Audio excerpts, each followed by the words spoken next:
السلام عليكم حبايب ديالي، لاباس عليكم بخير؟ احوال طيبه؟ كنتمنى من الله تكونوا بخير وعلى خير. كما كتلاحظوا معايا هذه واحد الباستيله ديال الدجاج، صراحه كتجي رائعه لا في الشكل ولا حتى في المذاق. بالنسبه للمذاق كتجي روعه، ما شهيتكم فيها. احتاجيت هذا الباستيله د الدجاج، احتاجيت تقريبا مهم 2 كيلو ونص ديال الدجاج.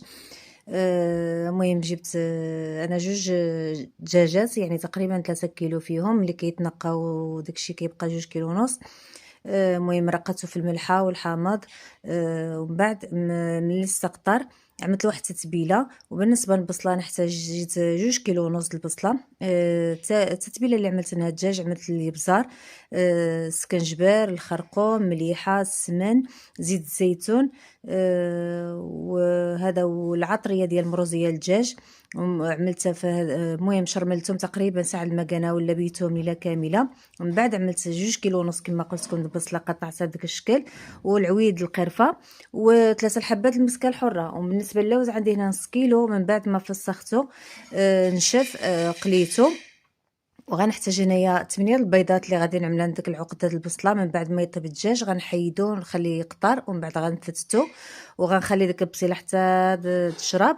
وغنضيف لها هذا داك البيض، وغنضيف لها معلقه د القرفه وصافي. وغادي نخليها حتى يبقى فيها غير زويته. ومن بعد غنعملها السقطر. كما كتلاحظوا معايا عندنا هنا كيلو الا ربع الا د الورقه ديال الباستيله، من الاحسن تكون البخار.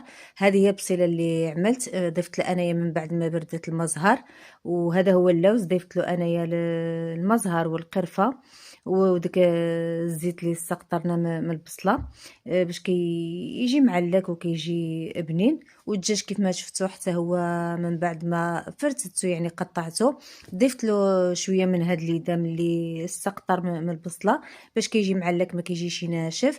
صافي بالنسبه للطريقه انا عملت 4 الورقات، وحده في الوسط، يعني هما 5. وضعت الطبقه الاولى د الدجاج، ومن بعد وضعت الطبقه الثانيه ديال بصله، والطبقه الثالثه كما كتلاحظوا معايا هي اللوز اللي قلت لكم ضفت له المزهر والقرفه وشويه من ديك الزويته اللي استقطرنا من هذا من البصله. صافي باش كيجي بنين.